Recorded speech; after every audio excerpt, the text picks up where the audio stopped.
What's going on, everybody? Welcome back to the RGR Football Channel. My name is Daniel Harms. Today, we are doing a little bit of the preview game plan for the Chiefs versus the Houston Texans.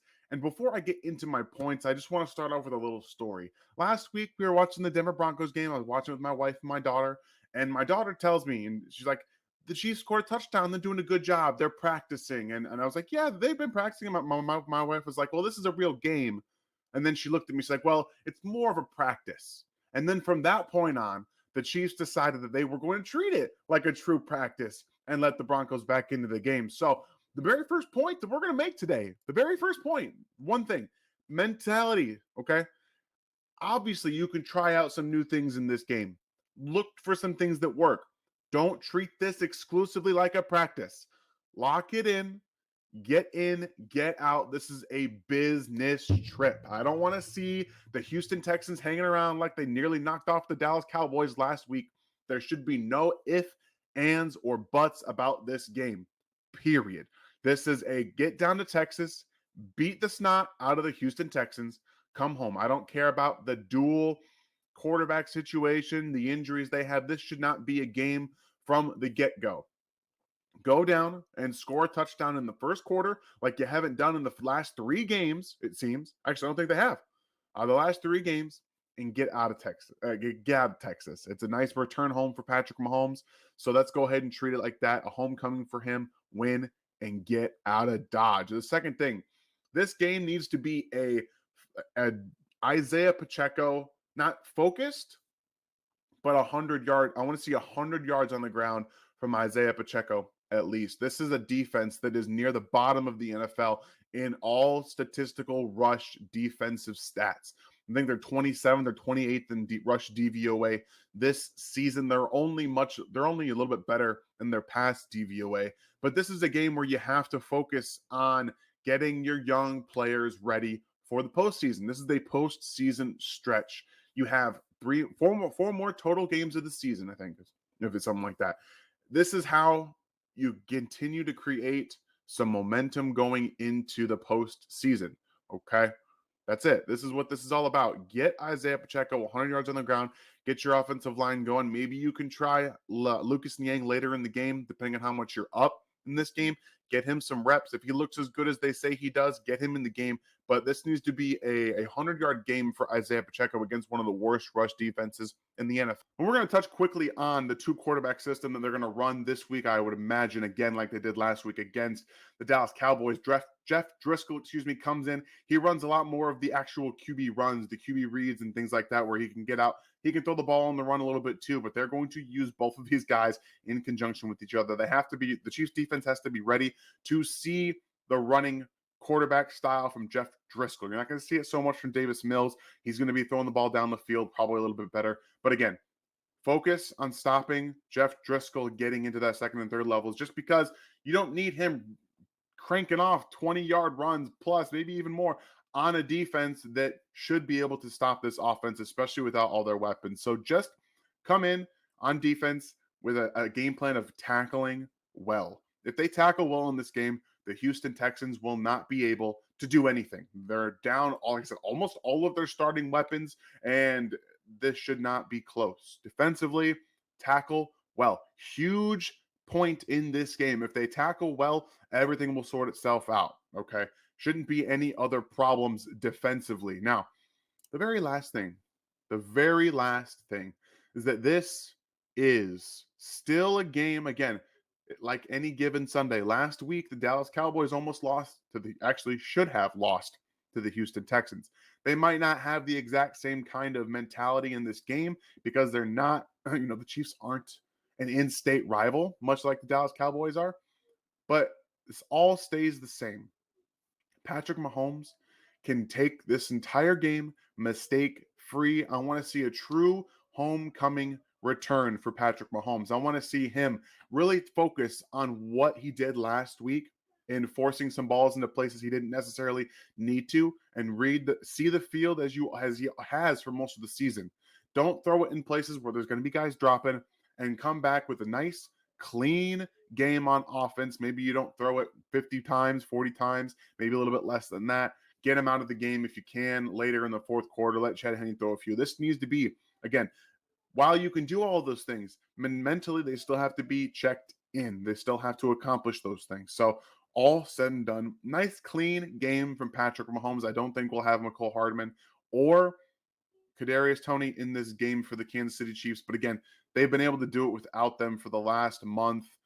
Go ahead, have a nice clean game, Patrick. Have a nice return home in Texas. Celebrate with your family after the game, especially because this should be a game you guys win handily, going away. Nice, clean, no interceptions. Just have fun out there. Stay locked in, and it's all going to sort itself out from there. So, with all that said, Gary is going to get you guys all the down low on the stats for this game against the Houston Texans. Here we go. Here's Gary. Right on. Now let's hit the stat primer for the Chiefs matchup with the Texans. This will be the 12th game these two teams have faced off in the regular season. The Chiefs lead the series with a 6-5 record. Mahomes is 1-1 versus the Texans, and both of those matchups were against Deshaun Watson. Andy Reid is 4-2 versus the Texans during his tenure in Kansas City. Offensively, things to look at. The Chiefs have the number one ranked yards per play offense, averaging 6.5 yards per play, while the Texans have the 31st ranked yards per game offense or yards per play offense, only averaging 4.8 yards per play. Honestly speaking, there couldn't be much more different about these two offenses. The Chiefs are in the top of the league in nearly every category, while the Texans are at the bottom of the league in nearly every category. One area where both teams have struggled, though, is in turnover percentage. The Chiefs are 21st in the NFL, giving up a turnover on 11.2% of their drives, while the Texans are 29th in the NFL, giving up a turnover on 14% of their drives. The Chiefs like to pass the ball quite a bit more than the Texans do. Chiefs are passing the ball 63% of the time. Texans are only passing the ball 55% of the time.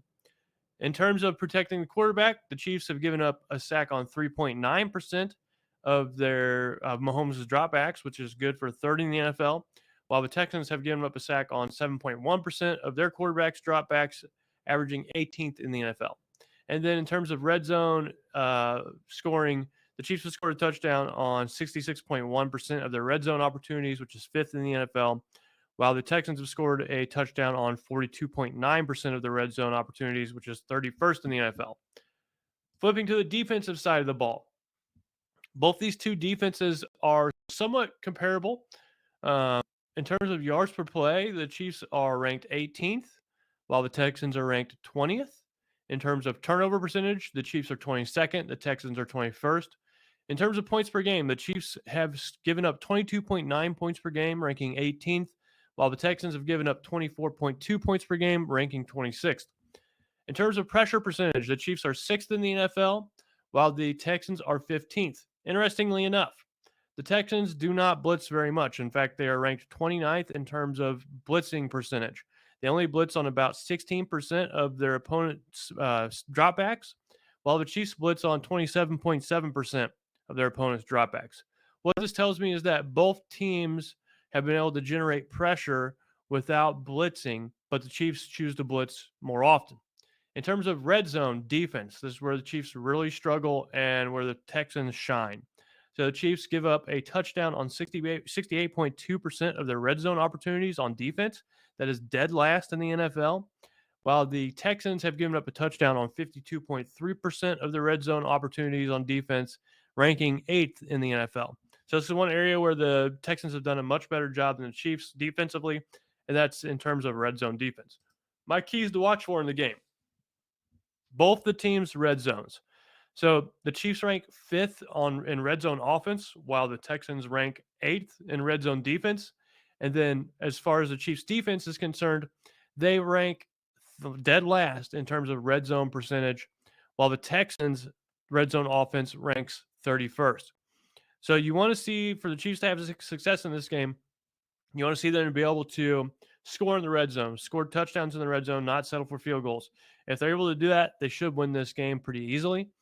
And then defensively, both teams are looking for an opportunity to improve in the red zone this week. The Chiefs are looking for an opportunity to get better at stopping the Texans when they get to the red zone, And the Texans are looking at the Chiefs defense like, hey, we can score some touchdowns on this team once we get to the red zone because the Chiefs are last in the NFL in red zone percentage.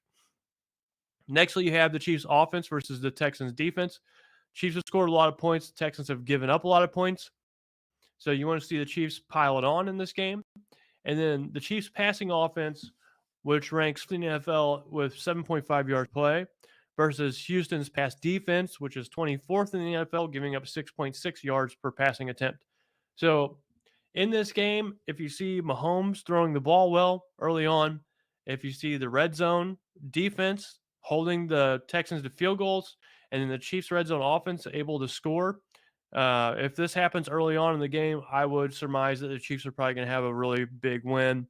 They're going to score a lot of points and have a pretty good margin in this game. Speaking of margins, here are our predictions for this game. Ryan's picking the Chiefs to win 30-14.